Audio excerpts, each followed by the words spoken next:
Hello everyone and welcome to the second introduction video to 3ds Max. Today we will be creating and editing some basic geometry using the prefabs Edit Poly and Editable Poly. I already have 3ds Max loaded. To get started, over on the right we have our command panel. We want to go under the create panel, which is the little plus icon, and right underneath that we'll see a drop down that says standard primitives. If we click on this, we'll get a whole bunch of other options, but for now let's just stick to standard primitives. Creating any object, you just click on it, click and drag, and then let go of your mouse. And then when you move your mouse again, you'll get a second operation. Sometimes you'll get 2 or 3. I'm going to maximize this viewport by pressing Alt-W. And then over on the right, we'll see that we have some parameters that we can mess with. If we move these spinners up and down, we can see that the box will reflect these changes. These values on the right are currently set to generic 3ds Max units. If you'd like to switch them to feet or metric imperial, you can do that under Customize, Unit Setup, and then set your desired metric here. Since I'm working in Source Engine a lot, 3ds Max and Source Engine units line up if you use generic, so that's what I'll end up sticking with. Now once we right-click off, even if we select this box again, we'll notice that those parameters on the right are missing. If we want to edit those again, we have to go to the Modify tab, and here they are again. So we can still reconstruct the dimensions of this box. And if I turn on edge faces by pressing F4, I can switch the color of the wireframe just to black to show you guys here under material color. Go back to this tab and select the box. We currently have one length, width, and height segment. What this means is how much the box is kind of subdivided. So if we set this to 5 on each of these, we'll notice that we now have a 5x5 grid throughout the entire object. This will allow us to do other things with the box's geometry when we start sculpting it with Edit Poly. Now if we'd like to create another object, say we want to create a sphere, we can do the same by just clicking and dragging. Now the sphere is a one operation, so we just click and drag and that's it. There's a similar set of parameters for the sphere over on the right, such as radius and segment. Well, notice that we have the smooth option. What the smooth option does is it smooths the sphere. It does this by putting all of the faces in what's called a smoothing group, which makes the object appear smooth, even though its geometry isn't as smooth as it looks. So if I turn smooth on and I lower the amount of segments, we can see that the outside of the sphere is rather jagged because there just isn't that much geometry. But when we're looking at it due to the shading, it appears smooth. If I were to turn smooth off, we can see just how jagged it really is. Smoothing groups are very important and they'll come in handy when we do UV unwrapping later on. I'll just delete that sphere and I can come over and click on torus. So torus is another multiple operation. So we click and drag to get the donut shape, and then when we let go, we'll be getting the width. This is pretty much going to be how you create all objects. Click and drag, let go, move the mouse again to get to the next step, or you'll be done. All objects will have similar parameters over on the right that if you just move up and down on the sliders, you'll quickly see what they do. Now, if I want to create an object on top of this box, say I want to put a teapot on top of this box, no matter how hard I try, it won't do it. If I turn auto grid on, we can see that my little XYZ gizmo is following around where my cursor is. If I click and drag here on the ground, it creates it on the ground. But now, if I click and drag on top of the box, it will create it on top of the box. This is what auto grid does. It allows us to create geometry automatically on top of other geometry. The reason that the teapot exists is a part of 3D history. You can just look up the 3D teapot model on Wikipedia and you'll get a awesome history about it. And we can just take a quick look at some of these other objects here. So going back to the sphere again, if I create that sphere, and we'll notice that it remembered the settings that I had. I can just set this back to say 32 and turn smooth on. I hit G to toggle the grid. And remember, 3ds Max is very hotkey driven, and I've customized my hotkeys. I'll put the hotkey name that I'm firing on an overlay so you guys can set the hotkeys if you want. We have an option for hemisphere, which will allow us to essentially chop part of the bottom of the sphere off. Now you'll notice that it's currently doing this by just removing the bottom. If I look underneath, we see that it has capped the bottom with a bunch of triangles. And we can change our mode that we're doing hemisphere with. Right now it's on chop, which is just cutting around the bottom. If we turn squash on, it's going to keep the same kind of topology by squishing the quads up top. So we can see that we have the same amount of segments, it's just squashing them as we change the hemisphere. I'll turn hemisphere off, and if we go to slice, we can essentially slice around the sphere. This can let us get kind of like a piece of pie shape out of it, and with hemisphere and that on, we get, you know, this little kind of 1/4 of a sphere. A few other cool objects that we can create. We got the cone, which will create, you know, what looks like to be a flat cylinder, and then we extrude it up like a sphere and then bring it into a point. This is exactly like a cylinder where we can just click and drag and bring it up. And now on the cylinder, we have a few other options over on the right. We have our cap segments, which will allow us to add more information onto the top. This can be used, again, when we're extruding and sculpting later with editable poly. And it still has the slice options just like the sphere does. I'm not going to run through all of the primitives. They're a lot more fun to just kind of play with yourself. So I'll go over a few more and then we can get started with some actual modeling. The geosphere is a cool one in conjunction with a couple other modifiers. So we kind of get this triangle or geosphere, and there's a couple different geometries that we can get out of it, such as tetra, and if we just turn the segments up, you can see different patterns emerging. Same for octa, and the icosa is my favorite. Again, we still get hemisphere, but we don't have the same level of control with hemisphere. But we are able to emulate that with a modifier. Over here on the right is called our modifier stack, and we can add modifiers to modifier object. So if I go to my modifier list and I just search for slice, this will allow me to slice part of my mesh. So right now we see that we have this orange kind of plane here, and we have our slice. Right now it's set to refine mesh, and you can't really tell what it's doing because all it's doing is cutting a line in the middle of the mesh where there's already a line. If I click this little down arrow here, I have my slice plane. If I have that selected and I go to my move tool, I can move this gizmo up and down, and we can see that this line is following the object. I can turn split mesh on, which is going to split it into two objects, or remove top. So now I can move this up and down, and it's going to split the object along wherever this slice plane is. And we can rotate the slice plane and do whatever we want with it. So as long as we have the slice plane selected and we modify this object, it will slice the object however that is. And of course, if we ever don't like what we've done, we can just go back here and delete it. Now, another cool thing about the modifier stack is, say slice is here. I can go down, and this only applies with certain modifiers. I can go under it in my stack and still edit this geometry. So if I need more segments, I can still edit that, and the object will remain sliced.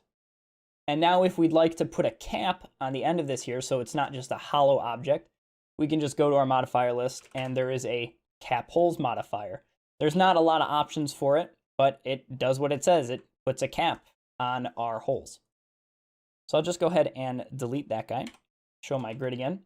And if we click on plane, we'll get exactly what it says. This is a plane, and the plane is very useful for if you're trying to build off another object. You can easily apply textures to it and just have reference images inside of 3ds Max instead of in like a Windows picture viewer window. Again, we have similar options under the Modify tab. We can adjust our segments and such. But after all, it's just a plane, nothing really interesting there. We can go now to standard primitives and drop this down to extended primitives. There are some cooler objects under extended primitives like Hydra, which will just kind of put a diamond in the middle of our scene, useful for some futuristic stuff.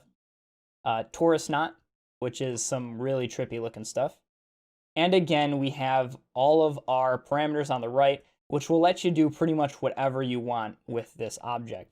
And once you click off and it's no longer selected, remember you have to go back to the Modify tab to change these objects. Now, what if you just want to start modeling and extruding objects? A lot of people will start with a box, so we can just start with the box right here. Bring that up. I'll just make it 50 by 50 by 50. And now let's center it in our scene so it's easier to work with. Down at the bottom, we have our coordinates for the object, and we can move our object around just by moving these sliders. just like if we were to grab it in the 3D view. If we right click on these, it will zero it out. So now we're at the center of our world. If I want to start playing with these faces and edges and vertices, I have to do that outside of box mode. Since the only things that I can change in box mode are length, width, height, and segments, there's really not a lot I can do. There's two ways that we can gain access to these sub-object modes. We can add an edit poly modifier, or we can right click on the object and go to convert to editable poly. I like to use edit polys. You're going to get the same feature set out of both. So if I shift drag, clone that over, and then I convert this to editable poly instead, you see that we do get a similar tool set. We have our sub-object selection modes, attach, all of these other settings, and they're pretty much the same between the two. So using editable poly, these are my sub-object selection modes. We have vertices, edges, border, polygon, and element. These keys are also mapped to 1 through 5 on your keyboard, and it's much faster than actually clicking them. So when we hit the vertex mode, we'll see that we get a whole bunch of little blue dots. These are our vertices, and we can select them, multi-select them, and then just start playing with the geometry. Now you'll notice when I pulled this up, I grabbed some of the vertices in the back. This can be very frustrating if you don't know what's happening. What's happening here is that I'm selecting through the object. So you'd think that I would only select these guys right here, but I've actually grabbed some in the back. This is because back facing is enabled. And I've put this on a hotkey of Control B. So now with ignore back facing checked, if I select, all of these guys here, I don't grab any of the ones in the back. Back face selection is very useful in certain situations, but you'll be toggling it quite a bit, and I recommend putting it on a hotkey. So there's tons of ways that we can modify our geometry. So if I select these guys, of course, we can just start grabbing them, moving them, rotating them, and scaling them to get whatever effect we want. You'll also notice that up at the top, some of these tools are repeated up here than there are on the side. So we see that we have extrude, chamfer, and if I switch to, in polygon mode, I have extrude. In edge mode, I have chamfer. So we do have a lot of the same tools in two different places. Some tools are up top that aren't on the side, and some tools are on the side that aren't on the top. So you will kind of need to know where things are. If you find that you aren't using this a lot, feel free to collapse it, regain some screen space. One thing that I like about the edit poly modifier over editable poly is if I don't like these changes that I've made, I can just right click on this and hit delete, and all of the changes are contained within the modifier. So now I can just add a new edit poly and make changes on that instead. So if I add another edit poly on top, and then I move this face, so the change for this face is contained within this edit poly, and the change for this face is contained in the other edit poly. So if I click down on this edit poly, I can see the state of the object at that point in the modifier stack. And if I now delete this object and then go to this edit poly, that transformation has still been retained inside the modifier. So we can add effects and move them around in our stack to better control our object. So let's start extruding some faces here. I'll add edit poly, I'll select this face here, and if I hit the grow option, it's going to grow my selection around. So now I have these 9 faces instead of the 1, and shrink will do the opposite. So if I just keep clicking grow, it will keep selecting faces. If I want to extrude these, all I have to do is click the extrude button, and my cursor will change to the extrude icon, and I can click and drag to extrude this up and down. There's another way to get a more fine control over pretty much every operation we perform if we click this little settings box next to the button. If we're using the options up here, we just click the little drop down and then hit extrude. You'll get this little option here. This is called the caddy control system, and we can move up and down and specify a specific value.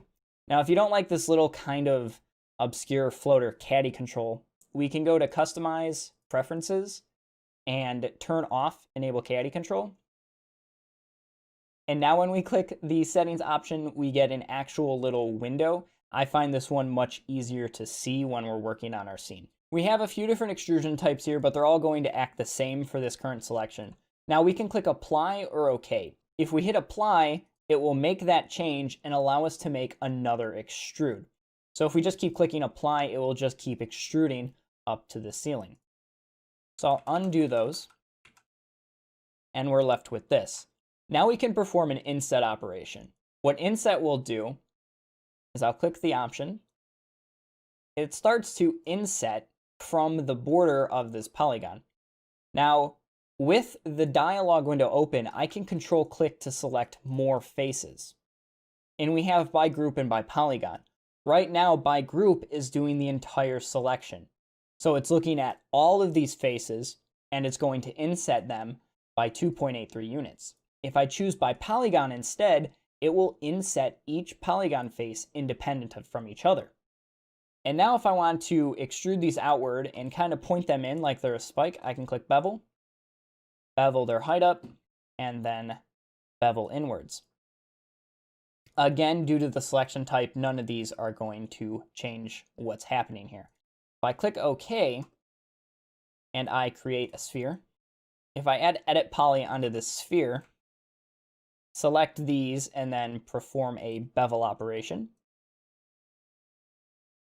we can see that bevel is bringing the entire group out, and it's going to bevel the outside inwards by 1.73. Now, if I choose local normal, it's going by the local normals of the face. And if I choose by polygon, it's going to do it again by each individual polygon. What if we want these to twist and turn? We can do this with a modifier. So if I just bring these upwards, we can add a twist modifier.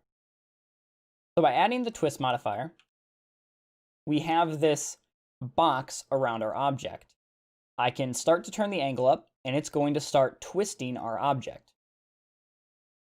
And the cool thing about this is, since this is a modifier, we can go down into Edit Poly, and you'll notice that twist has turned off. This is because whatever we have selected, that's what we're currently viewing. If you click what looks like this little beaker, this is Show End Results. I have it bound to spacebar.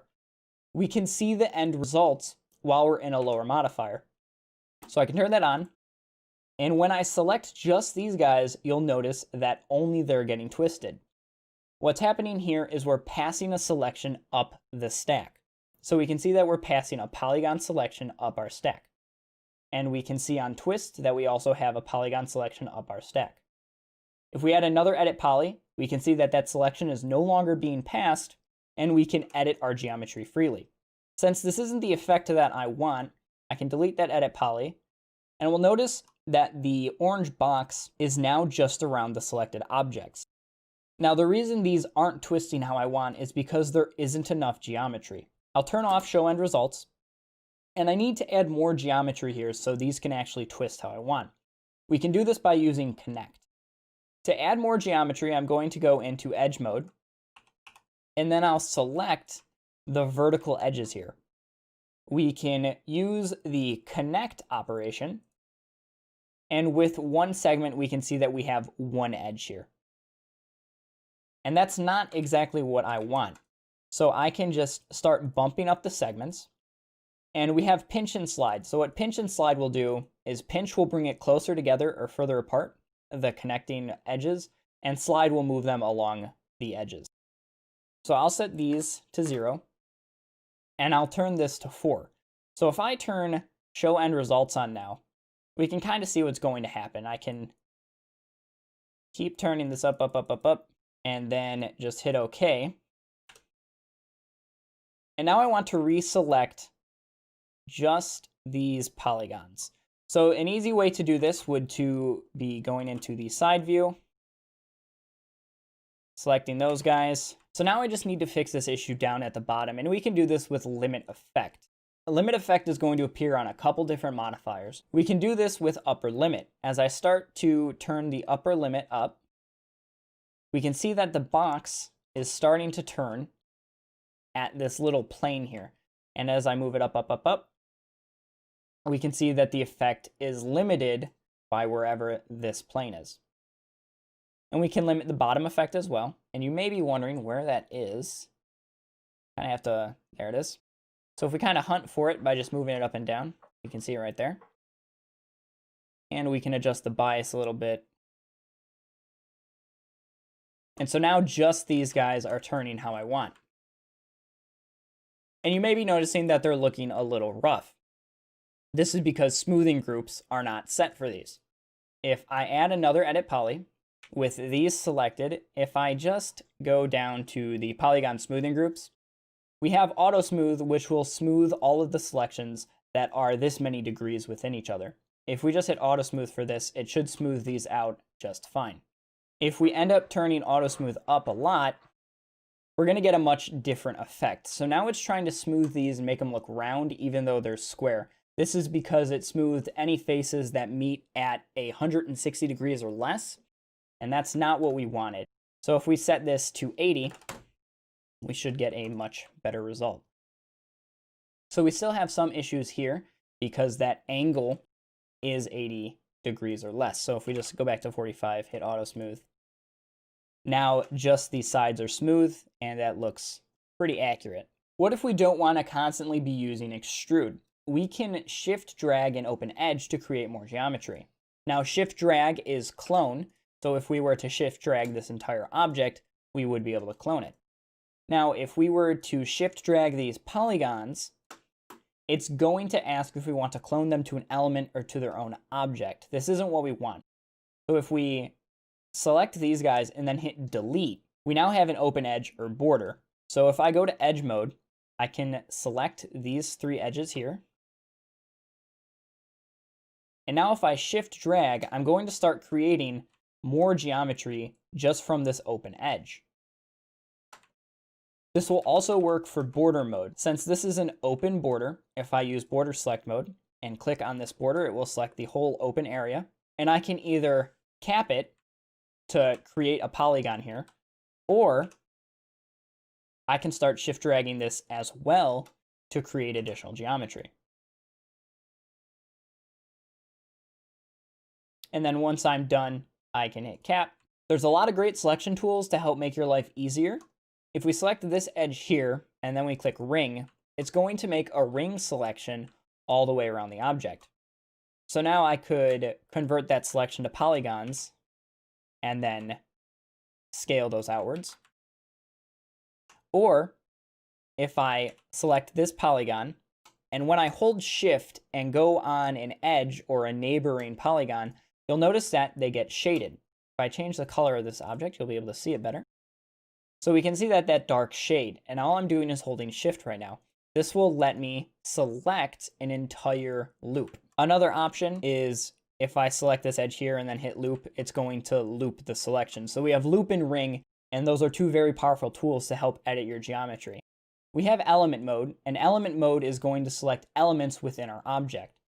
If I were to create a few spheres, now if I go under modify and hit attach, I can attach these objects to the box. So we'll see over on the left, we still only have one box, whereas before we had the 3 spheres.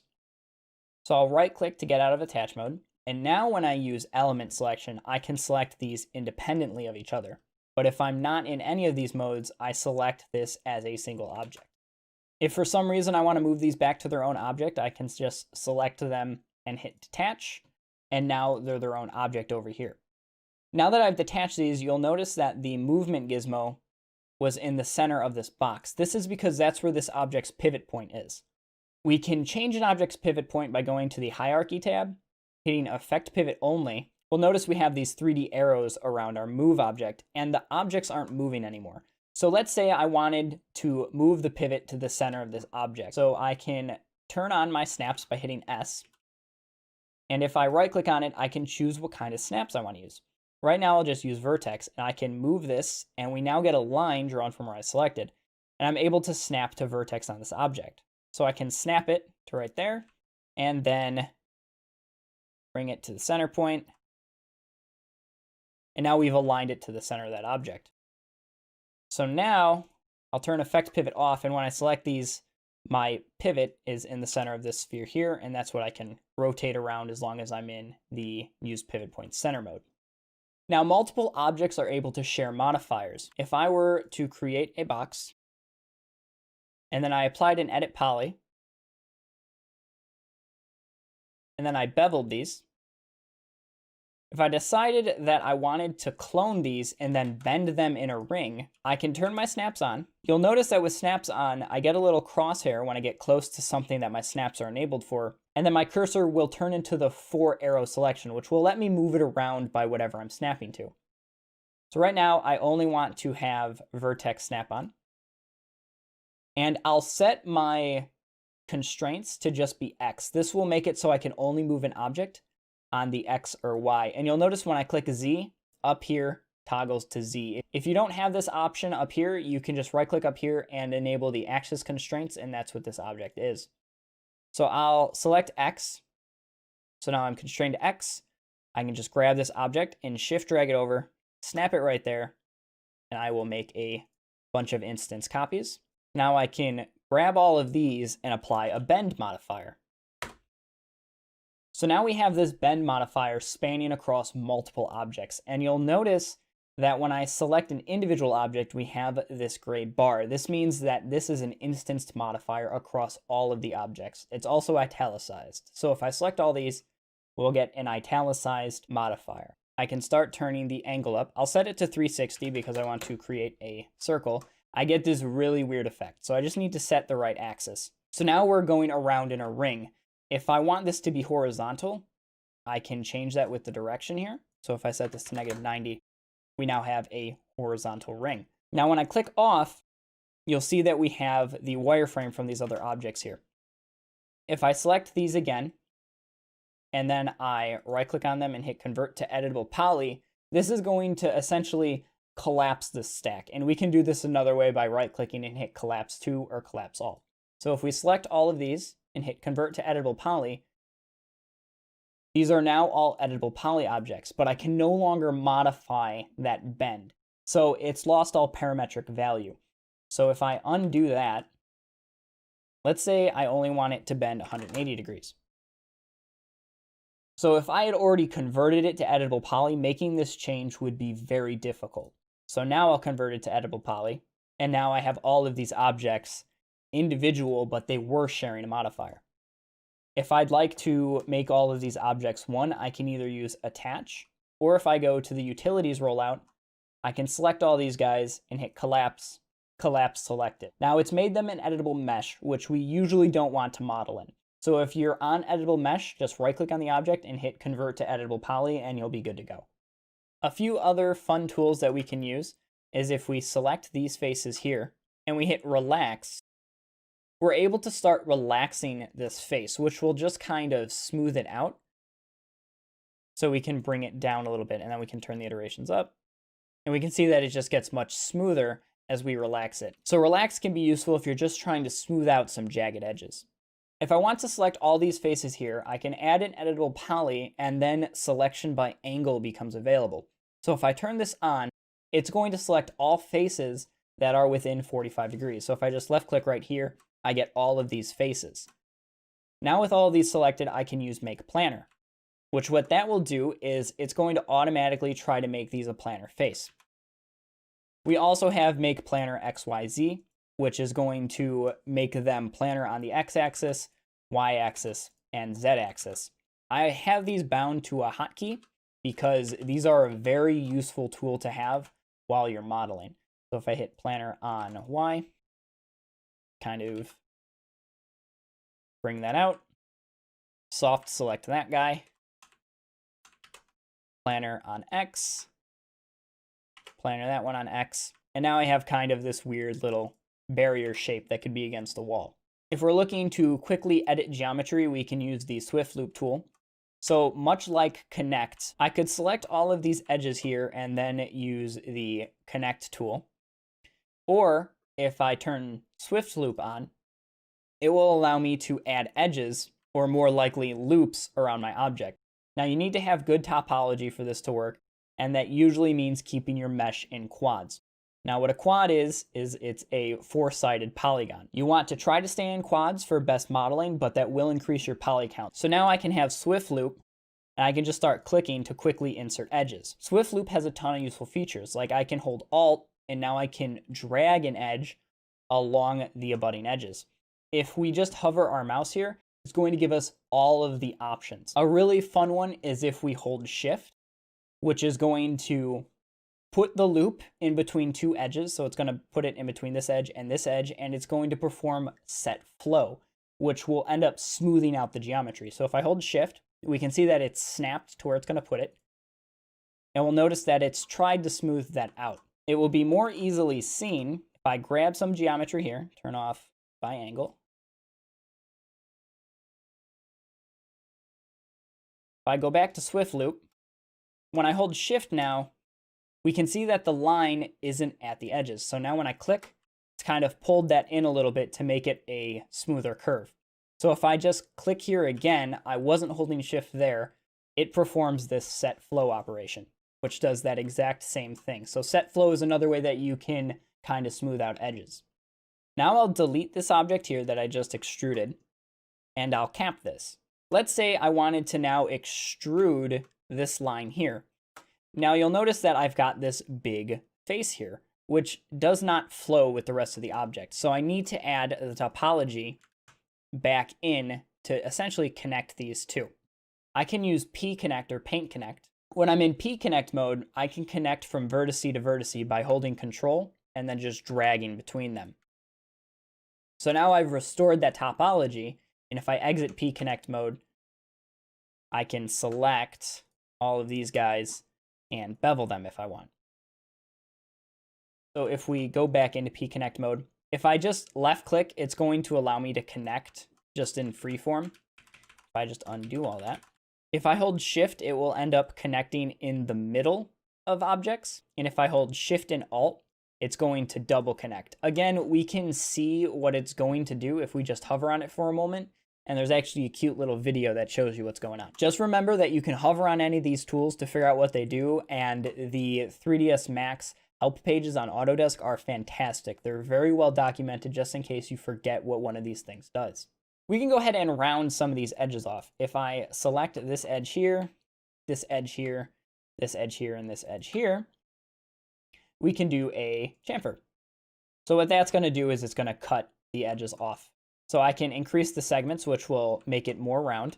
I can do quad chamfer or a standard chamfer. So standard chamfer is going to be rounded there. If I end up adding another selection here, I can show you the difference between quad and standard. So standard chamfer is going to end up with a kind of weird effect here, and quad chamfer will end up fixing that. And then if we change the chamfer amount, we change the tension, we're able to get that roundness out of it. So if we turn our segments up, change the tension, we now have a rounded edge. And that's opposed to a standard chamfer, which I feel quad chamfer in certain situations gives you a better result. If I delete these objects here, and I end up extruding just by shift dragging, if I want to bridge the gap between these two, I can select these two edges and then just hit bridge, and we see that it's created another polygon right there. If I bring up the bridge dialog, I can start control clicking edges, and then it will bridge them automatically for me. If I do a non-continuous bridge, we'll see that it kind of freaks out, so I have to bridge these two faces over here, hit apply, and then select these two, and then that I can bridge that.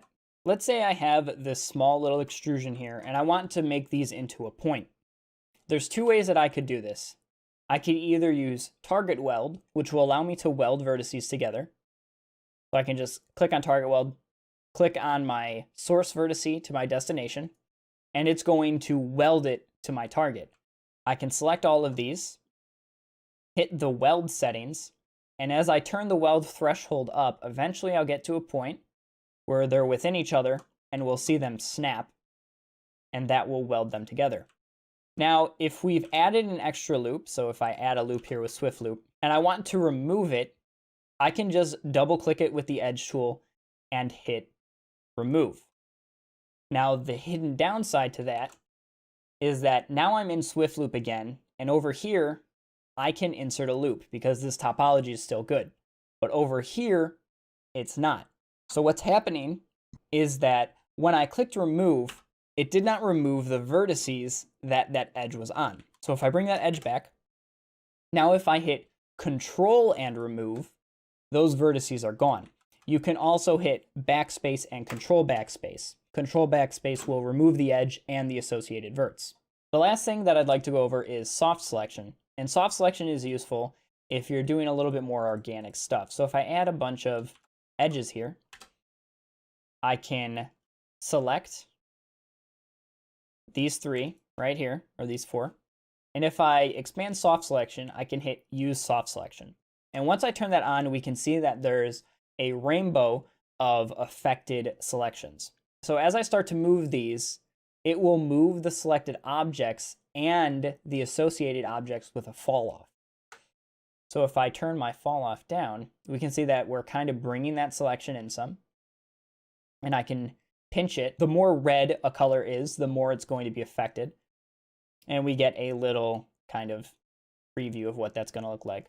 So that will allow us to kind of move things around without it being as destructive or harsh to the geometry. And then, of course, if we do want to start bringing things down, we can select these. And then if we start to relax it a little bit, it'll kind of start to soften that out. And that's going to wrap up this video on creating and editing some basic geometry. I hope you guys enjoyed it. And don't forget to support me on Patreon if you're able to. Thanks for watching, guys, and have a good one.